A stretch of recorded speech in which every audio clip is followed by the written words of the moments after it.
সুপ্রিয় শিক্ষার্থীরা, গত ক্লাসে তোমাদের ম্যান্ডেলের দ্বিতীয় সূত্র পড়িয়েছে এবং ব্যাখ্যাটা দিয়েছে। আজকে দ্বিতীয় সূত্রের ব্যতিক্রমের মধ্যে প্রথমটা আসছে কি, পরিপূরক জিন। এই পরিপূরক জিনটা হচ্ছে কি, একটি চারিত্রিক বৈশিষ্ট্য প্রকাশের জন্য যখন ভিন্ন লোকাসে মানে ভিন্ন অবস্থানে যে জিন যেখানে থাকে সেই অবস্থানটাকে বলা হয় লোকাস। এই লোকাসে অবস্থিত দুটি প্রকট জিন সমান কার্যকর ভূমিকা পালন করে, তখন জিন দুটিকে একে অপরের পরিপূরক জিন বলে। এই অবস্থাকে সহপ্রকটা বলে। এক্ষেত্রে দ্বিতীয় সূত্রের অনুপাত 9:3 3:1 এর পরিবর্তে 9:7 হয়। আরেকটা কথা হচ্ছে কি, দুটি প্রকট জিন, যখন দুইটা প্রকট জিন থাকবে তখন এরা সমানভাবেই থাকতে হবে। যে কোনো একটা যদি না থাকে তাহলে ওই রকম প্রকাশ পাবে না। দেখো এখানের মধ্যে আমি পিতৃ এবং মাতৃ দুটার ফুলের বৈশিষ্ট্য কিন্তু সাদা সাদা ফুল বিশিষ্ট একটা পিতৃ নিয়েছি, একটা মাতৃ উদ্ভিদ নিয়েছি। এখানের মধ্যে পিতৃ উদ্ভিদে দেখো capital A small B, small A capital B. তাহলে দেখো এখানের মধ্যে দুটো এইখানে যে কোনো এইটা প্রকট জিন, এটা প্রচ্ছন্ন জিন। তাহলে এই প্রকট জিনের মধ্যে দোনোটাই থাকতে হবে, মানে যে কোনো একদিকের যে কোনো একটা লোকাসের দোনোটাই থাকতে হবে। জিন দোনোটাই থাকলে তাহলে ইয়েটা প্রকাশ পাবে, ওদের রঙটা প্রকাশ পাবে। তাহলে দেখো এখন এই ব্যাখ্যাটার মধ্যে আসি। পিতা মাতার মধ্যে এই যে capital A small B, small A capital B, এটার মধ্যে গ্যামিট প্রকাশ করলে এইভাবে আসবে, একদম দ্বিতীয় সূত্রের মতোই। তারপরে F1 জনুতে ক্যাপিটাল এ স্মল বি, যেহেতু দেখো এখানে একটা ক্যাপিটাল একটা স্মল, একটা ক্যাপিটাল একটা স্মল, একটা ক্যাপিটাল একটা স্মল, এভাবে হওয়ার কারণে এটার রঙটা চেঞ্জ হয়ে গেছে, কারণ দুটোটাই প্রকট জিন একসাথে নাই।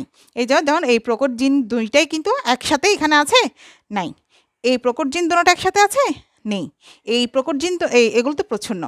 তাহলে প্রকট জিন যেখানে একসাথে থাকবে তাহলে সেটা হবে কি, প্রকট এখানেও এটাও এখানেও এটা প্রকট জিন হিসেবে কাজ করছে।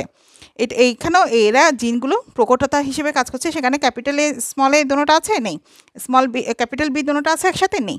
নাহলে একটা ক্যাপিটাল একটা স্মল হয়ে যাওয়ার কারণে এটার রঙটা চেঞ্জ হয়ে এটা সবগুলো বেগুনি রঙের ফুলের পরিণত হয়েছে। তাহলে আমরা F1 জনুতে প্রথম পিতামাতা সাদা দুইটা ফুলের বৈশিষ্ট্যের মধ্যে ক্রস করানোর ফলে F1 জনুতে আমরা যে ফুলগুলো পেয়েছি, যে ফুলের উদ্ভিদগুলো পেয়েছি, সবগুলো হয়েছে বেগুনি ফুলের উদ্ভিদ। এখন এই বেগুনি ফুলের উদ্ভিদের মধ্যে আবার ক্রস করানো হলে এই যে ফলাফল আসে এটা আমরা চেকার বোর্ডের মাধ্যমে ঠিক প্রথম দ্বিতীয় সূত্রের মধ্যে চেকার বোর্ডের মাধ্যমে আমরা এটা লিখে ফেলবো। প্রথমে লিখে ফেলার পর দেখো এইটা এদিকেরটা মাতৃ, এদিকেরটা পিতৃ।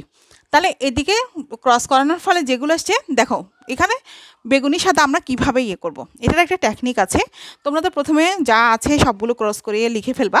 লিখে ফেলার পর পরিপূরক জিনের বেলায় যেদিকে স্মল দোনোটা থাকবে, স্মল সেটা এ হোক, স্মল সেটা বি হোক, দুইটাই স্মল বি অথবা দুইটাই স্মল এ থাকলে তখন ওখানে সাদা রঙটা বসিয়ে দিবে। এখানে দেখো দুটোটা স্মল বি, আমি সাদাটা বসিয়ে দিলাম। এখানে দেখো দুটোটা স্মল এ সাদাটা, দুটোটা স্মল এ সাদা হবে, দুটোটা স্মল বি সাদা হবে।